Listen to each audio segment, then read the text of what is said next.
Assalamu alaikum. Welcome to Edu Live Academy. Today we will talk about the chapter 3 of physics subject.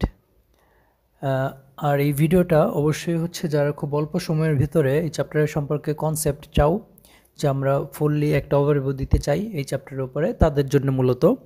আর এমনিতে যারা হচ্ছে in depth হচ্ছে আমাদের প্রত্যেকটা topic cover করতে চাও তাদের জন্য হচ্ছে আমাদের টপিক ওয়াইজ এই চ্যাপ্টারের ভিডিও লেকচার থাকবে। তো এটা মেইনলি হচ্ছে যারা এবার এসএসসি পরীক্ষা দিবে মানে এসএসসি 25 এবং যাদের হাতে খুবই অল্প সময় আছে তাদের জন্য হচ্ছে আমাদের এই ভিডিওটা। তো চলো আমরা শুরু করি। তো চ্যাপ্টারটার নাম হচ্ছে force. Force is what? Force is an external influence that capable of changing a body state or rest or motion, state of rest or motion. So the force is something that can change the state of a body. Okay, force is something that is able to change the state of any body. What kind of state? Rest or motion. তো এই দুইটাকে change করতে পারে হচ্ছে আমাদের force. ওকে, তাহলে ফোর্সের ডেফিনেশনটা আমরা এটা বলতে পারি যেটা আমরা এখানে দেখছি। তো the unit of force is Newton, এটা হচ্ছে সবার মনে রাখা উচিত। দেন আমরা বলি যে হচ্ছে ফান্ডামেন্টাল ফোর্স। ফান্ডামেন্টাল যে ওয়ার্ডটা এটা হচ্ছে সবার জানার কথা, যেটা জাস্ট ফান্ডামেন্টাল মিনস যেটা ভেতরে জাস্ট ইন্ডিভিজুয়াল কোনো একটা সাবস্টেন্স থাকবে সেটাকে আমরা ফান্ডামেন্টাল বলি। Then the fundamental force is a known physical interaction in our universe that can be broken down into any further basic process. বা আমরা এটা বলতে পারি fundamental force are those force that don't depend on any other force. Okay, force. Okay, and all of the forces are consist of this kind of force.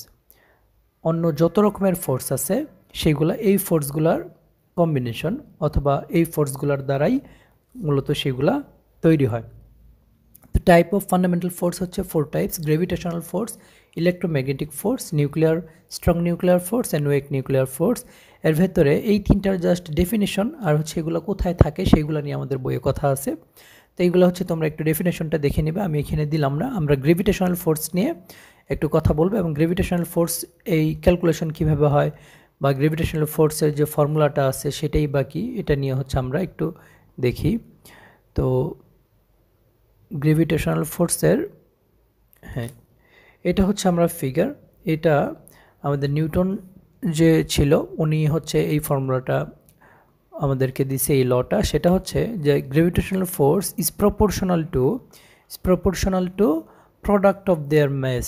তাহলে m1 into m2, এখানে দুইটা object আছে m1 and m2, এদের mass হচ্ছে m1, এটার mass হচ্ছে m2।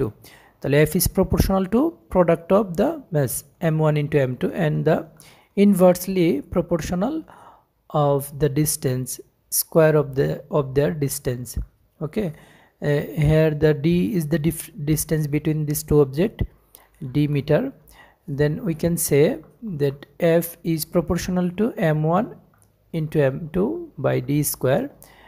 আর এটা হচ্ছে আমাদের জানার থাকা উচিত বা জানি সবাই যে when we transform the proportional into equal, then a constant comes here. The constant is g, m1 m2 by d square, and g এটা হচ্ছে gravitational constant. The value is 6.673 into 10 inverse 11 newton metre square KG inverse 2। এটা হচ্ছে জি এর একটা value, এটা হচ্ছে মুখস্থ রাখতে হবে সবার। এই গ্র্যাভিটেশনাল ফোর্সটাকে আমরা এখানে বসাবো, তারপরে দুইটা ম্যাস হচ্ছে আমরা মাল্টিপ্লাই করব, দেন স্কোয়ার করব তাদের ডিস্টেন্সের। এটাই হচ্ছে ফোর্স বের করার প্রসেস। ওকে, গ্র্যাভিটেশনাল ফোর্স আর কি। দেন we see the inertia, the tendency of a body to maintain its own state forever, in which the body is at present, or the property of a body to preserve the state is defined as inertia. ওকে, আমরা দেখি যে আমরা যদি কোথাও ধরো একটা টেবিলের উপরে কোনো একটা বই রাখছি, এই বইটা যদি কোনোভাবে ফোর্স অ্যাপ্লাই না করা হয় বইটার উপরে, বা কেউ এটাকে না নিয়ে যায় কোথাও, তাহলে এই বইটা কি কোথাও যাবে? কখনোই যাবে না। তাহলে বলা যায় যে এই যে অবজেক্টটা, এটার ভেতরে একটা টেন্ডেন্সি আছে যে এটার যে তোমার রেস্টে থাকার একটা টেন্ডেন্সি আছে, যেহেতু এ নিজে রেস্টে আছে তো এ অলওয়েজ চাইবে রেস্টে থাকার জন্য। এই টেন্ডেন্সিটাকেই বলা হয় ইনার্শিয়া। সো দ্য ইনার্শিয়া যদি আমরা বলি যে দেয়ার আর টু কাইন্ডস অফ ইনার্শিয়া, একটা হচ্ছে তোমার ইনার্শিয়া অফ রেস্ট, ঠিক আছে, আর আরেকটা হচ্ছে ইনার্শিয়া অফ মোশন। তো কোনো একটা অবজেক্ট যদি মোশনে থাকে অর্থাৎ রানিংয়ে মুভমেন্টে থাকে, তো সেই অবজেক্টের একটা টেন্ডেন্সি তৈরি হয় যে সে সবসময়ই মুভিংয়ে থাকবে। এই জিনিসটা হচ্ছে তার ইনার্শিয়া অফ মোশন। তো দুই টাইপের ইনার্শিয়া আমরা দেখতে পাই। Okay, and the inertia depends on what? Inertia depends on the mass of the object. আমরা যদি একটু খেয়াল করি যে ধরো তোমার কাছে একটা 5 কেজি ওয়েটের অবজেক্ট আছে, মানে ম্যাসের অবজেক্ট আছে, আর একটা হচ্ছে 500 কেজি ম্যাসের ওয়েট আছে, ম্যাসের অবজেক্ট আছে। তো তোমার কোনটাকে মুভ করানোর জন্য বেশি ফোর্স অ্যাপ্লাই করতে হবে? Of course the 500 KG. কারণ হচ্ছে এটার টেন্ডেন্সিটা বেশি, এটার রেস্টে থাকার টেন্ডেন্সিটা কি বেশি। তো এটা আমরা কিভাবে বুঝলাম? প্র্যাকটিক্যালি আমরা চিন্তা করতে পারি যে বড় যে অবজেক্টগুলো থাকে সেগুলোকে মুভ করানো টাফ। তাহলে বলতে পারি যে এই বড় অবজেক্টটার বা যেটার ম্যাস বেশি সেটার ইনার্শিয়াটাও বেশি। So we can say the inertia of a body depends on its mass. So mass is the measure of inertia. যদি কোনো একটা অবজেক্টের mass বেশি হয়, that means the inertia of the object is higher. Okay, then we see the Newton's first law. তো Newton first ল মূলত inertia নিয়েই কথা বলে। আচ্ছা, নিউটন ফার্স্ট ল মূলত ইনার্শিয়া নিয়েই কথা বলে। তো আমরা একটু দেখি নিউটনস ফার্স্ট ল অ্যাকচুয়ালি কি। নিউট্রনস, আচ্ছা সরি একটু দেরি হচ্ছে। আচ্ছা, নিউটন ফার্স্ট ল মূলত বলে যে এই এটা বলতেছে, আমরা এখান থেকে দেখি। ওকে, নিউটনস ফার্স্ট ল আমাদেরকে বলে every object will continue in its state of rest or uniform motion in a straight line unless an external force is applied to it. তার মানে আমার একটা অবজেক্ট আছে, এটার উপরে যদি আমি কোনো প্রকার ফোর্স না অ্যাপ্লাই করি, আমরা একটু আগেই দেখছিলাম যে একটা টেবিলের উপর বই রাখা, তাহলে এই বইটাকে যদি আমি কোনো প্রকার ফোর্স না করি তাহলে এই বইটা কি করবে? কখনো এটার অবস্থানটা চেঞ্জ করবে না, এবং এটার যে রেস্টে থাকার যে একটা টেন্ডেন্সি এটাও চেঞ্জ হবে না। এবং সিমিলারলি একটা মুভিং অবজেক্ট, ধরো একটা ফুটবল চলতেছে, যদি এটার মধ্যে কোনো প্রকার এক্সটার্নাল ফোর্স অ্যাপ্লাই না হয় এটাকে থামানোর জন্যে, তবে এই ফুটবলটা কি করবে? রানিং অবস্থায় থাকবে। কিন্তু আমরা দেখি যখন বাস্তবে যে একটা ফুটবলকে কিক করা হয়েছে, একটা সময় গিয়ে সে থেমে যাচ্ছে। এর কারণ কি? কারণ এই ফোর্স এখানে ফুটবলটাকে থামানোর জন্যে এয়ার একটা ফোর্স দেয়, আর ফুটবলটা যে প্লেনের উপর দিয়ে যায় সেই প্লেনটা এটার উপর একটা ফোর্স অ্যাপ্লাই করে, এই কারণে এই ফুটবলটা হচ্ছে থেমে যায়। কিন্তু আমরা যদি স্পেসে গিয়ে একটা ফুটবলকে কিক করি যেখানে কোনো প্রকার এক্সটার্নাল ফোর্স নাই, তো দেখা যাবে এই অবজেক্টটা বা ফুটবলটা একদম সিমিলারলি একটা ইউনিফর্ম মুভমেন্টে সে মুভ করতে থাকবে। ওকে, ইউনিফর্ম ভেলোসিটিতে। তাহলে এটি হচ্ছে Newton's first law. Momentum is what? The product of mass and velocity is called momentum of any object. মোমেন্টামকে আমরা ডিনোট করি হচ্ছে পি দ্বারা, পি ইজ এমভি। তো মোমেন্টাম হচ্ছে এটাই যে the product of the mass and the velocity of any object. তো impulse of force, the product of applied force and time is called impulse of force. তো আমরা যদি দেখি যে কোনো একটা অবজেক্টের উপর আমি এফ পরিমাণ হচ্ছে ফোর্স অ্যাপ্লাই করছি টি টাইম ধরে, তাহলে impulse of force is F into T. Okay, Newton second law, the rate of change of momentum of a body is proportional to applied force. আচ্ছা, এখানে আমরা একটু দেখি যে এখানে ঘটনাটা কি ঘটতেছে। আমাদের ধরো একটা অবজেক্ট ছিল যেটা একটা ভেলোসিটি ছিল ইউ, আমি এটাতে এফ পরিমাণ ফোর্স অ্যাপ্লাই করছি 40 সেকেন্ড, তাহলে আমাদের ইউটা যে ভেলোসিটিটা আছে সেটা অবশ্যই চেঞ্জ হবে, সেটা আমরা ধরে নিলাম ভি, চেঞ্জ হয়ে ভি হয়ে গেছে, এবং এটার যে ম্যাস ছিল সেটা হচ্ছে এম পরিমাণ। এখন বলছে the rate of change of মোমেন্টামের চেঞ্জ বলতেছে। তাহলে মোমেন্টামের চেঞ্জ কী হবে? আমরা তো একটু আগেই দেখছি momentum is the product of mass and velocity, then the initial momentum কত হবে এম ইন্টু ইউ, কারণ ইনিশিয়াল ভেলোসিটি ছিল ইউ, আর ফাইনাল মোমেন্টাম কত হবে M V, then the change will be M V minus M U. Okay, change of momentum, কিন্তু আরেকটা কথা হচ্ছে the rate of change, rate মানে বোঝায় by time. Okay, then the rate of change of momentum is mv minus mu by t বলছে to the is proportional to the applied force, then applied force is proportional to it.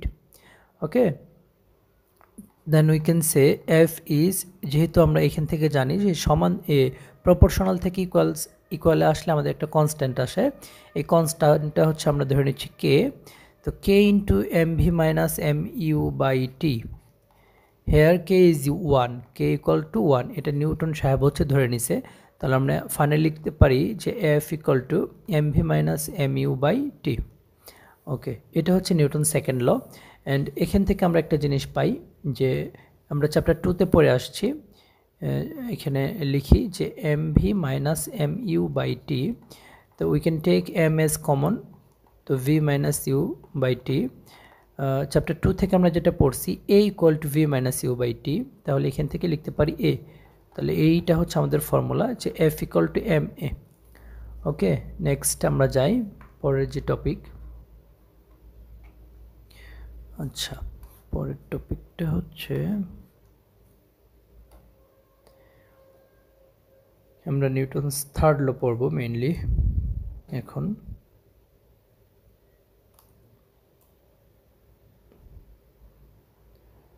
আচ্ছা, তো Newton's third ল এটা বলতে আমরা কি বুঝি? এটা খুবই কমন একটা জিনিস যেটা আমরা অনেক সময় বলেও থাকি যে Newton's third law, to every reaction there is an equal and opposite reaction. এই every reaction and equal and opposite reaction, এটার মানে বোঝাচ্ছে নিউটন যে তুমি যদি কোথাও এফ পরিমাণ ফোর্স দাও, আমরা ধরে নিচ্ছি F1 পরিমাণ ফোর্স অ্যাপ্লাই করতেছো, তাহলে সেই অবজেক্টটা তোমাকে F2 পরিমাণ ফোর্স অ্যাপ্লাই করবে, where F1 and F2 is equal and opposite, then minus দ্বারা অপোজিট বোঝাচ্ছি। মানে তুমি কোনো একটা দেওয়ালে ধরো 10 নিউটন ফোর্স অ্যাপ্লাই করছো, তাহলে ওই দেওয়ালও তোমাকে কি করে 10 নিউটন ফোর্স অ্যাপ্লাই করে। ওকে, তাহলে এটা ডিরেকশনটা কি অপোজিট, এটাই হচ্ছে নিউটনস থার্ড ল। তো এখন কনজারভেশন ল অফ মোমেন্টাম, এটা আসছে হচ্ছে নিউটনস থার্ড ল থেকে। আমাদের ধরো একটা অবজেক্ট m1 ম্যাসের একটা অবজেক্ট u1 ভেলোসিটিতে এই দিকে যাচ্ছে, একদম অপোজিট ডিরেকশন থেকে m2 এর একটা অবজেক্ট আসতেছে যেটার ভেলোসিটি ছিল u2, তাহলে এরা কি হবে, এখানে একটা ধাক্কা খাবে, কলিশন হবে। তো কলিশন হওয়ার পরে আমাদের ভেলোসিটিটা এটার চেঞ্জ হয়ে, মানে ফার্স্ট অবজেক্টের ভেলোসিটিটা চেঞ্জ হয়ে ধরো v1 হয়ে গেল, আর এটার ভেলোসিটি চেঞ্জ হয়ে v2 হয়ে গেল। দেন উই ক্যান সে যদি এই অবজেক্ট এটার উপর F1 ফোর্স অ্যাপ্লাই করে, তাহলে ওই অবজেক্টটাও কী করবে F2 ফোর্স অ্যাপ্লাই করবে, where F1 is equal minus F2, then we can write F1 equal to mv minus mu by t, যেটা আমরা একটু আগে পড়ে আসছি আগের পেজে। তো এখানে আমরা 1 লিখে দিতে পারি m1 v1 minus m1 v1 by T 1 লেখার দরকার নেই, কারণ টি দুইটা অবজেক্টের বেলায় সেম, কতক্ষণ সময় ধরে কলিশন হয়েছে দুইটার জন্য সেম টাইম ধরে, তাহলে ওইটার কোনো সমস্যা নাই। এখানে মাইনাস থাকলো, এখানে আমরা লিখবো m2 v2 minus m2 u2। Okay, by হচ্ছে টি, দেন এখান থেকে তুমি যদি টি এই পাশ থেকে উঠাই ফেলো, তাহলে এখানে থাকবে m1 v1 minus m1 u1 minus m2 v2 plus m2 u2। এটাকেই আমরা এক পাশে নিয়ে মডিফাই করে লিখতে পারি এই ফর্মুলাটা, যে m1 u1 plus m2 u2 equal to m1 v1 plus m2 v2। তো এখানে তুমি যদি একটু খেয়াল করো যে এই দুইটা আসলে কি, এই দুইটা হচ্ছে যে কলিশনের আগে এটা ফার্স্ট অবজেক্টের মোমেন্টাম, এটা হচ্ছে সেকেন্ড অবজেক্টের মোমেন্টাম। তাহলে বলতে পারি যে এটা কলিশনের আগের সামেশন অফ দ্য মোমেন্টাম, ঠিক আছে, আর এটা কি after collision the summation of the momentum. তাহলে বলা যায় যে summation of their momentum before collision and after collision কি ইকুয়াল, এটাকে বলি হচ্ছে আমরা কনজার্ভ করা, মানে হচ্ছে যা ছিল তাই থাকা। তো এইটাকে বলা হয় conservation law of momentum. If no external force applied on two or more bodies except their action and reaction force, then the sum of the momentum of the bodies remains the same. Okay, then আমরা পড়তেছি হচ্ছে elastic collision. What is elastic collision? যেখানে তোমার হচ্ছে momentum plus kinetic energy conserve করবে। ওকে, kinetic energy conserve করবে, এটাকে বলতেছি আমরা ইলাস্টিক কোলিশন। তাহলে এখানে কাইনেটিক এনার্জি বিফোর কোলিশনে কোনটা হবে? Half m1u1 square plus half m2u2 square, কারণ আমরা কাইনেটিক এনার্জির যে ফর্মুলাটা পড়ি সেটা হচ্ছে half mv square, where v is the velocity. Okay, তাহলে তোমার কোলিশনের আগে ফার্স্ট অবজেক্টের ভেলোসিটি কত ছিল? u1, তাহলে এটা কী হবে? Half m1u1 square. সেকেন্ড অবজেক্টের ভেলোসিটি কত ছিল? u2, তাহলে এটার ভেলোসিটি হবে, কাইনেটিক এনার্জি হবে half m2u2 square. Okay, then এটা হচ্ছে ফাইনাল ভেলোসিটি থেকে ফাইনাল কাইনেটিক এনার্জি, এটা হচ্ছে সেকেন্ড অবজেক্টের final kinetic energy. Okay, then we can see the next topics. Okay, এটা গেল। কন্ট্যাক্ট ফোর্স, এটার নাম থেকে আমরা বলতে পারি এখানে ফোর্সটা অ্যাপ্লাই করার জন্য কন্ট্যাক্ট হওয়া দরকার।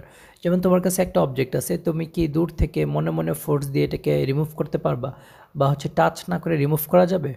Of course not. তাহলে এই ধরনের ফোর্সগুলা কাজ করার জন্য অবশ্যই আমাদেরকে কি লাগবে? টাচ করতে হবে বা ডিরেক্ট কন্ট্যাক্ট লাগবে। এটাকে বলতেছি হচ্ছে আমরা কন্ট্যাক্ট ফোর্স। আর নন কন্ট্যাক্ট ফোর্স, এমন কিছু ফোর্স আছে যেগুলো হচ্ছে তোমার কাজ করার জন্যে তোমার কন্ট্যাক্ট দরকার পড়ে না, without direct contact it can act.